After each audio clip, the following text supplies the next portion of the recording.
운동을 하고 놀이를 즐기는 동안에도 흥겨운 음악이 귓전을 울립니다. 초소형 고음질의 MP3 플레이어가 대중화되면서 음악은 일상생활에 더욱 가깝게 파고들었습니다. 이런 MP3 플레이어가 휴대전화 속으로 들어왔습니다. 스마트폰이 없던 2000년대, 듣고 싶은 노래를 언제 어디서든 들을 수 있는 MP3 플레이어의 등장은 그야말로 엄청난 화제였는데요. 그리고 그 중심엔 무료 음원 다운로드의 시대를 연 소리바다가 있었습니다.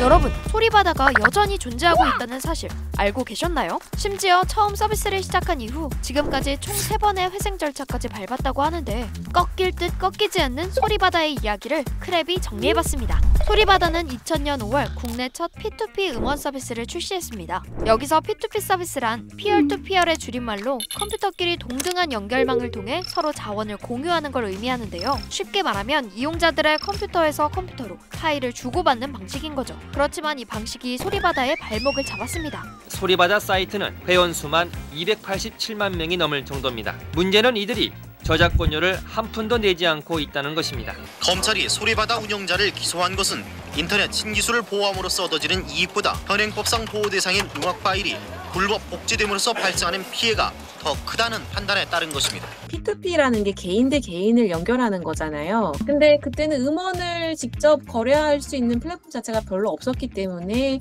개인이 CD를 사서 그거를 음원으로 변환해서 자기 플레이에서 듣고 그런 식으로 많이 했었죠. 음원을 친구한테 너도 들어봐 라고 할 수도 있는 거잖아요. 근데 그렇게 1명, 2명, 3명, 4명 들어가다 보면은 이게 결국은 너무나 많은 사람들이 그런 식으로 음원을 이용하게 되는 부작용이 발생을 하는 게 이 모든 일의 원리라고 생각하시면 돼요. 업로드도 문제가 되지만 다운로드도 복제하는 방식으로 돼요. 그러니까 누가 올려놓은 음원을 내가 내 컴퓨터에 다운로드 받는 것도 한 번 더 카피가 일어나는 거잖아요. 그러니까 양쪽 다 업로드나 다운로드나 다 복제가 발생하는 거고 그게 다 결국은 제작재산권자의 권리를 침해하는 거기 때문에 결국 소리바다의 검색 서비스에 저작권 침해 소지가 있다는 법원의 서비스 중지 가처분 결정에 따라 첫 번째 소리바다는 2002년 7월 출시 2년 만에 서비스를 중단합니다. 하지만 같은 해 8월 소리바다는 한 달 만에 새 버전으로 등장하게 되는데요.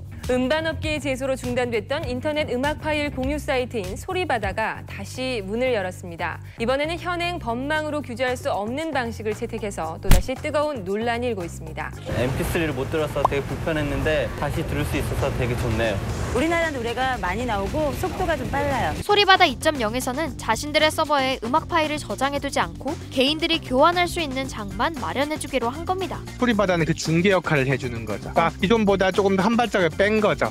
처음에는 아예 중앙 서버에 내가 관리하는 서버에 MP3 파일이 올라왔다면은 이제 내가 관리하는 내 서버에는 MP3 파일이 올라오지 않고 이제 다른 사람들끼리 서로 갖고 있는 MP3 파일을 공유하는 걸 도움만 준다. 중앙 서버 방식은 아예 소리바다가 이런 장소를 마련해서 거기다 파일도 놔두게 하고 그걸 사람들이 다운로드 받을 수 있게 해줬던 방식이기 때문에 문제가 됐던 것이고 두 번째 방식으로는 나 어떤 음악이 있어요 라고 손을 들면은 PC에 접속해서 사람들이 그걸 다운로드 받을 수 있도록 한 거다. 근데 어느 쪽이든 저작권자 입장에서는 내 음악이고 내 저작물인데 그거를 서로 불법으로 공유하는 걸 소리바다가 도와줬다. 어느 방식을 취하든 저작권자 입장에서는 결과적으로 내 MP3를 정당한 대가를 받고 판매하지 못한다는 점에서는 똑같고 그런 점에서는 어차피 어느 쪽이나 이용 권리가 침해되는 건 똑같다고 생각됩니다. 결국 소리바다 2.0도 불법 파일 공유와 음원 저작권 문제에 대한 잡음이 끊이질 않자 다시 새 버전을 내놓게 됩니다. 그렇게 2004년 재탄생한 소리바다 3.0.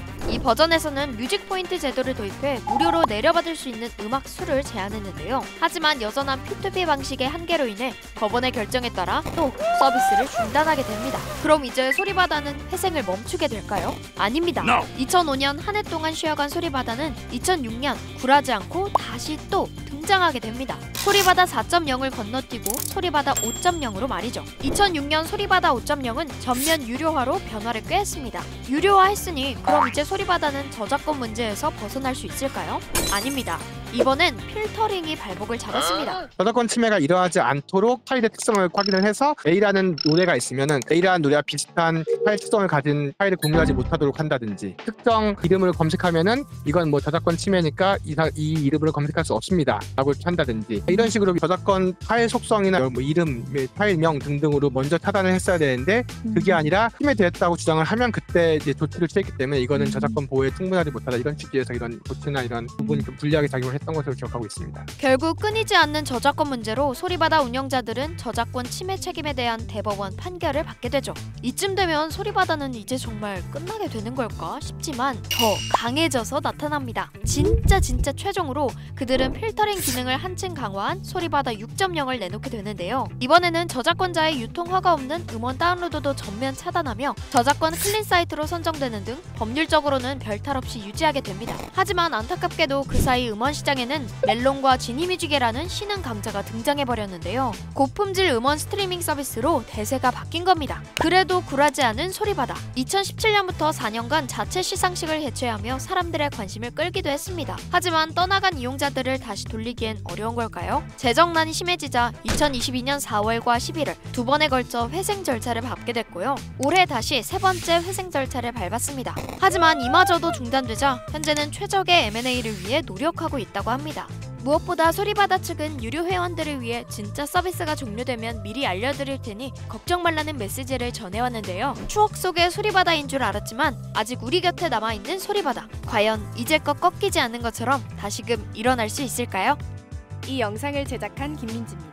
지금 구독 버튼을 누르면 매일 새로운 크랩 영상을 놓치지 않고 볼 수 있어요. 좋아요 버튼도 잊지 마세요.